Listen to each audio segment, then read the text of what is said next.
जी अस्सलाम वालेकुम, बिस्मिल्लाहिर्रहमानिर्रहीम। कैसे हैं स्टूडेंट्स आप लोग? बेटा मोहम्मद राशिद यूट्यूब चैनल पर आप लोगों को मैं खुश आमदीद कहता हूँ। I have been teaching to the CSS students in different institution in Faisalabad like the Cape Superior Services Academy, Executive Academy, and teaching at my personal level. This is my blog ID. My blog ID is mohammadrashid1884.blogspot.com. I have been served as an ex-federal government officer, JPMC Karachi. इस blog spot के ऊपर, मेरे इस blog के ऊपर आपको अल्हम्दुलिल्लाह मेरे लास्ट 10 ईयर्स के जितने भी मैंने नोट्स बनाए हैं, मैंने आहिस्ता आहिस्ता उनको डे बाय डे उनको कंपाइल करना शुरू कर दिया है। ठीक है, ओके बेटा, आज का जो टॉपिक है जिस पे मुझे स्टूडेंट ने बड़ा फोर्स किया है कि सर इस पर ज़रा काइंडली डिलीवर कर दें, क्योंकि नेट से हमें डिफरेंट किस्म की इन्फॉर्मेशन मिलती है, वो है बेटा वॉर एंड इट्स टाइप्स। इसके ऊपर हमने डिफरेंट तरीक़ों से आज हमने डिस्कस करना है कि जंग होती क्यों है। ये हमारा next topic causes of war पे जाएगा। टाइप्स ऑफ वॉर पे भी हमने डिस्कस करना है, वन बाय वन करके साथ में आप लोगों को पढ़ाता भी जाऊँगा। ओके बेटा, एक बड़ी ब्रॉडर डेफिनेशन जो मुझे मिली है वो ये है कि war is an intense armed conflict. यहाँ पे जो लफ्ज़ इंटेंस का यूज़ हुआ है उसके पीछे एक बड़ी टेक्निकल रीज़न है बेटा।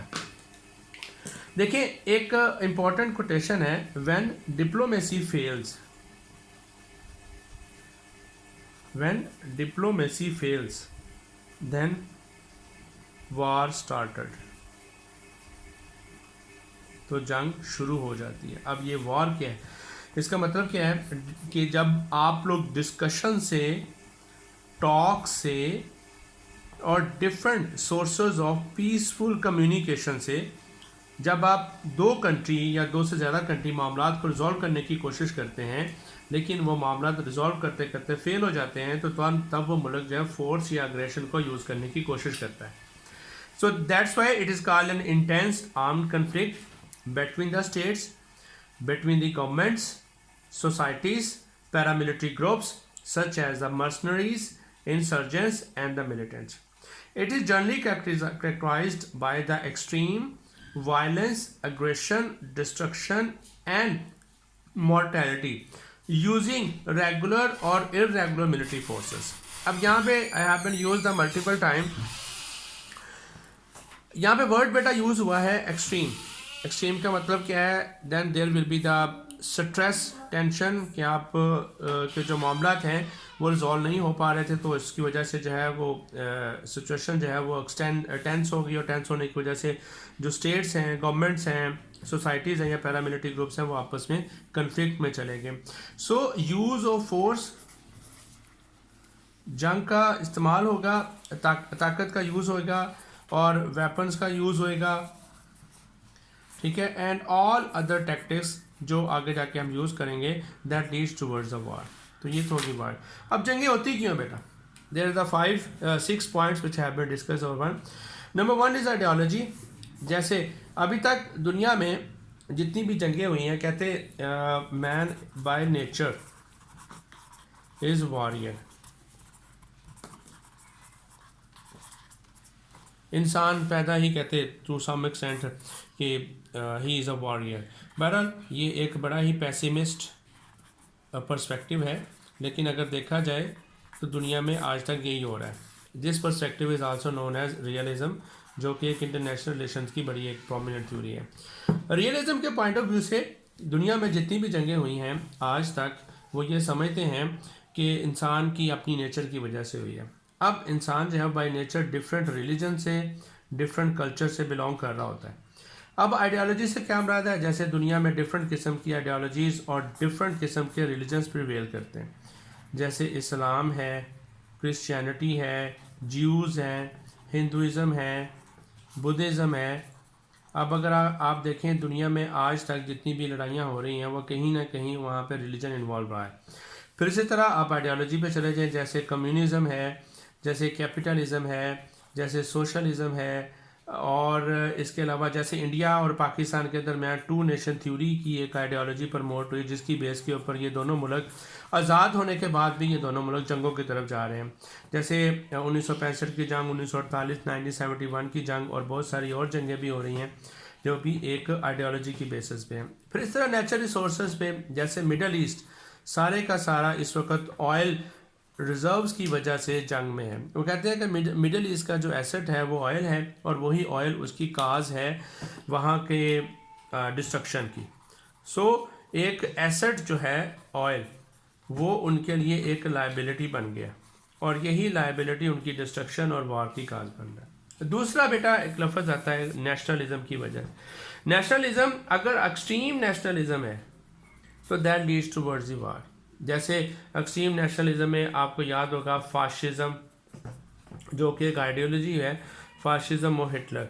क्योंकि हिटलर ये समझता था कि German were the master race, German दुनिया में मास्टर, यूरोप के अंदर मास्टर रेस है और उनको ही दुनिया में रूल करने का हक बनता है। इसी तरह आजकल हिंदुज़म की जो आइडियोलॉजी चल रही है, हिंदुत्वा, वो भी एक बहुत बड़ी मेंटालिटी के तहत दुनिया में जंग की काज की तरफ लेकर जा रही है दुनिया को, जिसके ऊपर पाकिस्तान ने कई दफ़ा यूएनओ को भी कन्वे किया है कि जब तक ये एक्सट्रीम मेंटालिटी हिंदुज़म की परवेल कर रही है, साउथ एशिया में अमन आना बहुत मुश्किल है। उसके बाद आगे बेटा इकॉनमी है। जाहिर बात है हर मुल्क को डाउनफॉल का शिकार होता है, हर मुल्क जो है वो अपने आप को इकोनॉमिकली दूसरे कम्पिटेंट कंट्री के साथ बूस्ट अप करने की कोशिश कर रहा होता है, तो वो डायरेक्ट और इनडायरेक्ट जो है वो वॉर की तरफ चले जाते हैं। इसी तरह टेरिटोरियल इंटेग्रिटी, ये मैं आगे जाके मैप से आपको बताऊंगा कि टेरिटोरियल बेनिफिट से क्या मुराद है। दूसरी तरफ बेटा आते हैं टाइप्स ऑफ वार में। उसमें मैंने यहाँ पे 6 किस्म की जंगों का जिक्र किया है, करना है।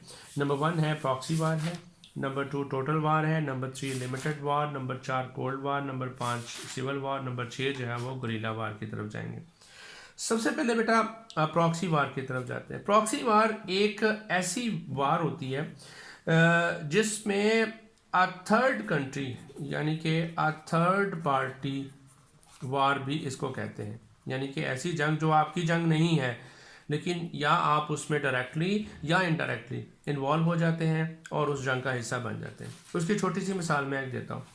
यूएसए और यूएसएसआर के दरमियान 1945 से लेकर 1989 तक ये दोनों मुल्क आपस में कोल्ड वार की शक्ल में टेंस कंडीशन में थे। अब कोल्ड वार क्या है, इस पर मैं आगे जाके डिस्कस करता हूँ। ये both these countries are rivalry against each other. They do not accept the perspective of each other's thinking. In 1979 से लेकर 1989 तक यूएसएसआर ने अफ़गानिस्तान पर हमला किया, इन्वेजन, और तकरीबन 10 साल तक अफ़गानिस्तान के अंदर यूएसएसआर जो है वो जंग लड़ता रहा। और उस जंग का नतीजा फिर क्या निकला कि जारी बात है यूएसए और यूएसएसआर जो है वो दोनों राइवल थे, तो जंग का नतीजा क्या निकला कि यूएसएसआर की डिसइंटीग्रेशन हो गई और यूएसएसआर से तकरीबन 15 न्यू स्टेट्स एमर्ज होती हैं, जिसमें 9 मुस्लिम्स हैं और तकरीबन 6 जो हैं वो नॉन मुस्लिम कह लें आप, या वट एवर इज़, ठीक है। इसमें सेंट्रल एशियन स्टेट्स भी शामिल है साथ में, ठीक है। ओके बेटा, अब क्या हुआ, यूएसए ने यूएसएसआर को शिकस्त देने के लिए, क्योंकि उससे पहले एक और जंग हुई थी जिसको कहते हैं कोरिया वार, और जिसमें नॉर्थ कोरिया को सपोर्ट किया था यूएसएसआर ने और साउथ कोरिया को सपोर्ट किया था यूएसए ने। तो ये भी एक तरह की प्रॉक्सी वार ही थी और आज ये दोनों मुल्क एक दूसरे के राइवल बने हुए। फिर दुनिया में एक और वार हुई थी, वियतनाम की जंग, जिसमें अमेरिका तकरीबन 1954 से लेकर 1974 तक वहाँ पे जंग लड़ता रहा और बहुत बुरी तरह with the help of USSR ये जंग अमेरिका जो है वो वियतनाम से सो कॉल्ड शिकस्त खा गया था।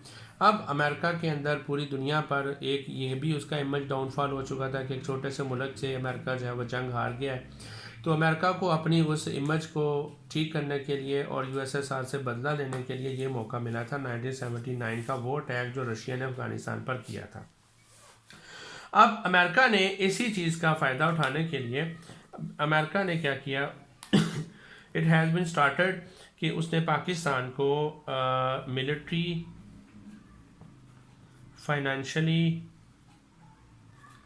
वेपनरी, ट्रेनिंग और डेवलपमेंट प्रोवाइड की पाकिस्तान की आर्मी को, और पाकिस्तान ने यहाँ से फिर मुजाहिदीन को तैयार किया with the help of the USA, और मुजाहिदीन की एक फ़ौज को यूएसएसआर के ख़िलाफ़ अफ़गानिस्तान में लड़ने के लिए भेजा। अब अगर देखा जाए तो that was war not the war of Pakistan, ये पाकिस्तान की जंग नहीं थी, ये देखा जाए तो इन दोनों की जंग थी या इन दोनों की जंग थी, लेकिन पाकिस्तान डायरेक्टली और इनडायरेक्टली इस वार का हिस्सा बन गया। सो पाकिस्तान के लिए ये वार जो है प्रॉक्सी वार बन गई। सो प्रॉक्सी वार का जो सेंट्रल कॉन्सेप्ट ये है कि आप की ये जंग नहीं होती, बल्कि आप उस जंग का हिस्सा बन जाते हैं on the behalf of the other. अब यूएस से डायरेक्ट तो यहाँ जंग नहीं कर सकता था, क्योंकि अगर डायरेक्ट जंग करने का मतलब था कि वह यूएसएसआर के साथ डायरेक्ट जंग में आ गया, तो उस वक्त दुनिया की दोनों ही सुपर पावर थी, ये they can not fight against each other at that time. So that's why they were fighting against each other on the back drop. Diplomacy से लड़ रहे थे, या डेटरल से लड़ रहे थे, या प्रॉक्सी वार से लड़ रहे थे, या छोटे छोटे मुल्कों से फ़ायदा उठा रहे थे। जैसे यूएसए ने पाकिस्तान से फ़ायदा उठा के अफ़गानिस्तान में यूएसएसआर को शिकस्त दिलवाई, इसी तरह वियतनाम से अमेरिका को शिकस्त दिलवाई, यूएसएसआर ने वियतनामीज़ की मदद करते। तो ये कॉन्सेप्ट है जी प्रॉक्सी वार का। अब दूसरी तरफ आते हैं टोटल वार का। टोटल वार का जो सेंट्रल कॉन्सेप्ट ये है वो ये है कि all the resources of states के तमाम रिसोर्सेज वो कन्फ्लिक्ट होते हैं और वो यूटिलाइज होते हैं अगेंस्ट ईच अदर। ठीक है, मसलन क्या, तमाम की तमाम नेवी, एयरफोर्स और इसके बाद आर्मी, फिर पैरामिलिट्री फोर्स, और उसके बाद पब्लिक, और इसके अलावा तमाम बॉर्डर्स, ऑल बॉर्डर्स पर ये जंग शुरू हुई होती है। तमाम के तमाम रिसोर्सेज यूज़ होते हैं उस जंग में मुल्क एक दूसरे के खिलाफ, और इस जंग का नतीजा क्या निकलता है, कंप्लीट एनिहिलेशन या डिस्ट्रक्शन ऑफ एनिमी, दुश्मन की डिस्ट्रक्शन ऑफ लूज़र, दुश्मन जो जंग हार जाता है उसकी कंप्लीट डिस्ट्रक्शन हो जाती है। तो इस वक्त दुनिया में दो ही जंगें लड़ी गई हैं जिनको वर्ल्ड वार 1 और वर्ल्ड वार 2 कहा गया है, जिसमें तकरीब कंप्लीट एनिहिलेशन हुई थी। और such kind of the war is called total war. तीसरी जंग की किस्म है लिमिटेड वार। लिमिटेड वार में हम ये कह सकते हैं, अच्छा टोटल वार में एक और भी है कि जब पब्लिक इन्वॉल्व है, इसका मतलब है ज़्यादा नंबर ऑफ डेथ होंगी, ज़्यादा नंबर ऑफ डिस्ट्रक्शन होगी, बहुत ज़्यादा लॉसेस होंगे इकोनॉमिकली, सोशली, पॉलिटिकली, मॉरली, और ये भी मुमकिन है कि वो मुल्क जो है वो दुनिया की हस्ती से ही मिट जाए, या वो मुल्क जो है वो उसकी एम्पायर ही ख़त्म हो जाए। जैसे वर्ल्ड वार 1 के अंदर ऑटोमन एम्पायर तकरीबन डिसइंटीग्रेट हो गई, जर्मन एम्पायर डिसइंटीग्रेट हो गई, ऑस्ट्रिया हंगरी एम्पायर डिसइंटीग्रेट हो गई। वर्ल्ड वार 2 के अंदर आप हिरोशिमा नागासाकी की वजह से जापान को तकरीबन डिसइंटीग्रेट कर देते हैं, अपना डिसइंटीग्रेट कह रहा हूँ, तबाही के दहाने पे ले आते हैं। फिर जर्मनी ने अब तकरीबन 80-70% अपना इंफ्रास्ट्रक्चर तबाह करवा दिया, 40% से ज़्यादा अपनी पॉपुलेशन तबाह करवा दी, और इसके अलावा अनबिलीवेबल लॉसेस, जिसका नतीजा आज तक ये तमाम कंट्रीज़ आपस में भुगत रहे हैं।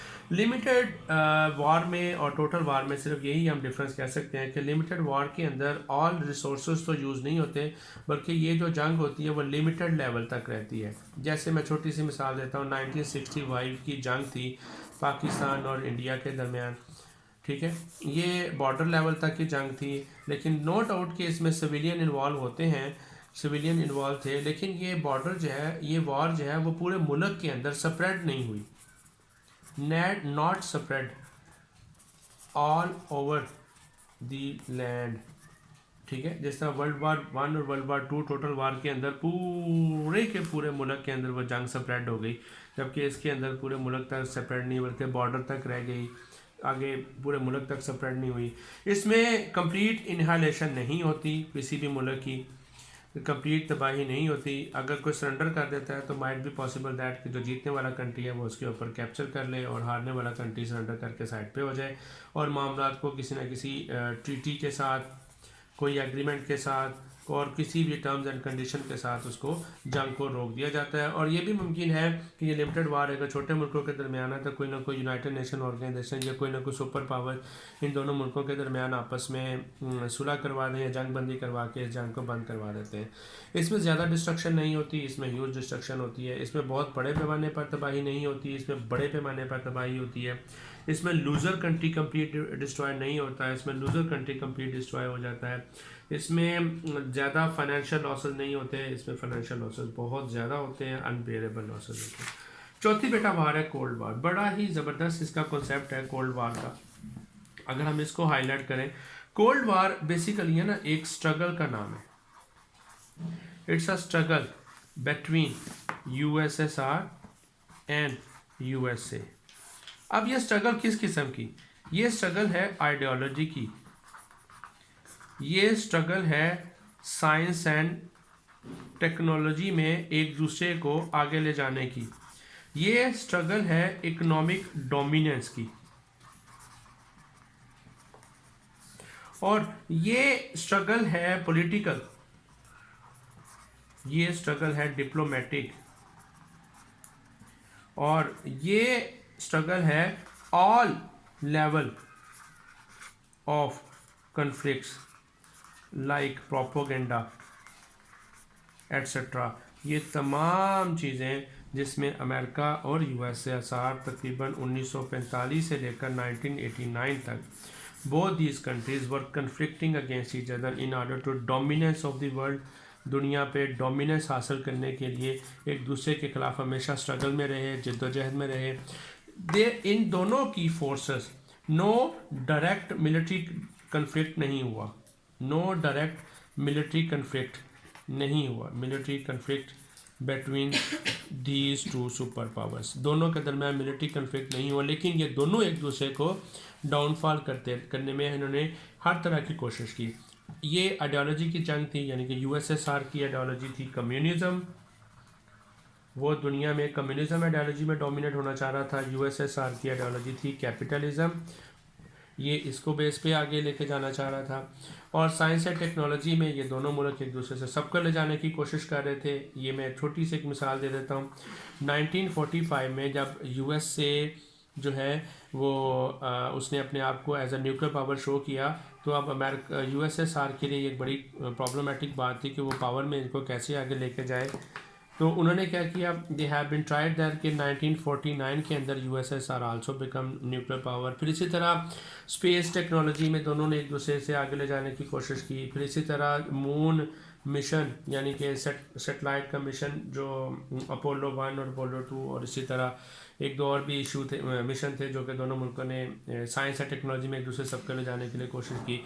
इकोनॉमिक डोमिनेंस के लिए इन लोगों ने जहाँ जहाँ नेचुरल रिसोर्सेज थे या किसी भी तरीके से इन लोगों ने एक दूसरे को वो आगे जाकर इंशाल्लाह डिस्कस होता है। पॉलिटिकल स्ट्रगल, जैसे पॉलिटिकल स्ट्रगल अमेरिका की डेमोक्रेसी थी और टू सम एक्सटेंट उसकी कम्युनिज्म आइडियोलॉजी के अंदर जो एक तरह की छुपी हुई फाशिज्म थी, जिसकी सबसे बड़ी एग्जांपल जोसेफ स्टैलिन था।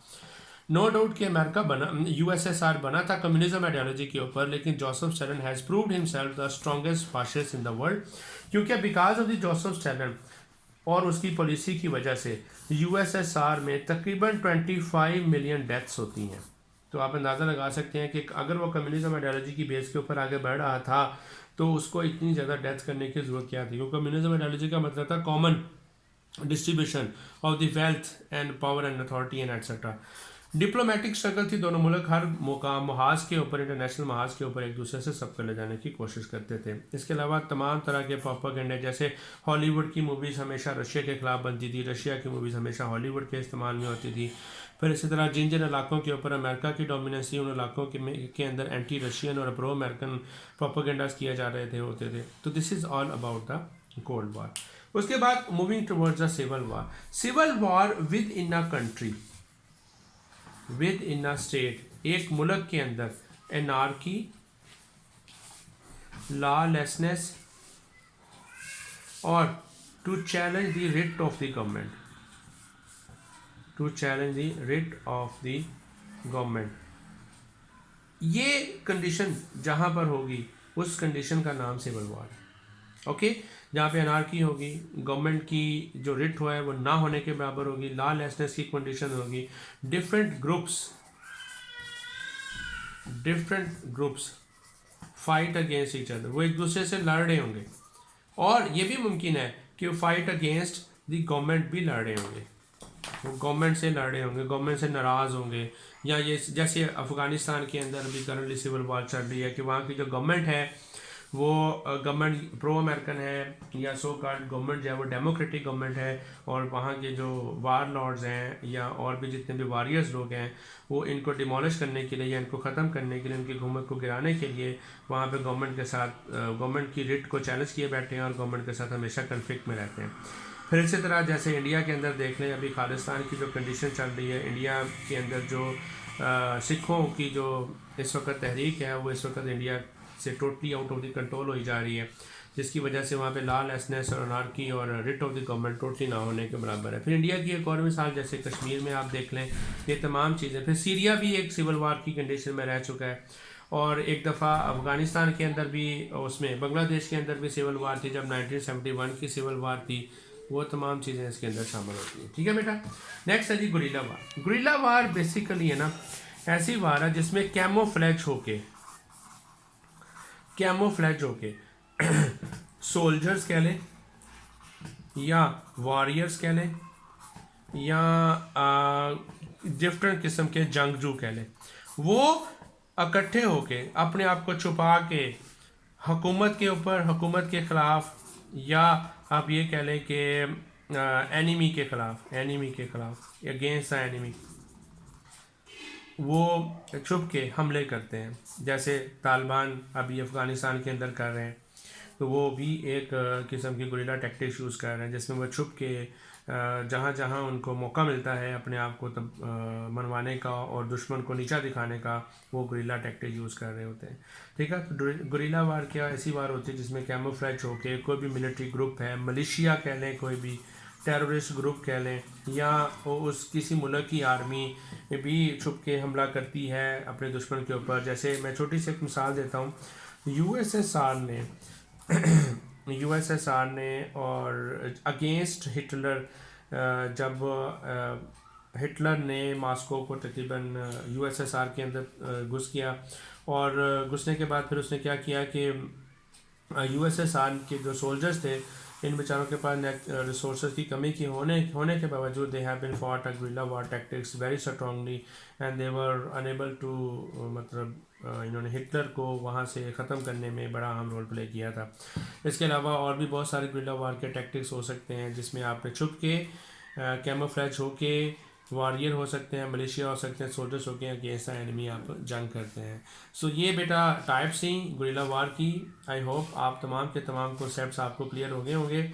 अगर आपको कोई भी कन्फ्यूजन हो किसी भी तरह की, तो इस वीडियो के नीचे लिंक दिया हुआ मेरे ब्लॉग स्पॉट mohammad-rashid1884.blogspot.com में, यहाँ पर इसके आपको नोट्स भी मिल जाएंगे, और इस नोट्सों के साथ अगर आपको कोई भी कन्फ्यूजन हो तो आप मुझे मैसेज भी कर सकते हैं, और साथ में कमेंट में शेयर करके मुझे आप बता सकेंगे। इंशाल्लाह नेक्स्ट लेक्चर मेरा होगा, अभी आपके साथ वो होगा जी कोल्ड वार। अभी तक के लिए इंशाल्लाह इतना ही काफ़ी है। अगर वीडियो अच्छी लगी है तो आप लोग इसको लाइक सब्सक्राइब और आगे शेयर भी करें, और मुझे अपने फीडबैक से आगाह करें। थैंक यू वेरी मच बेटा।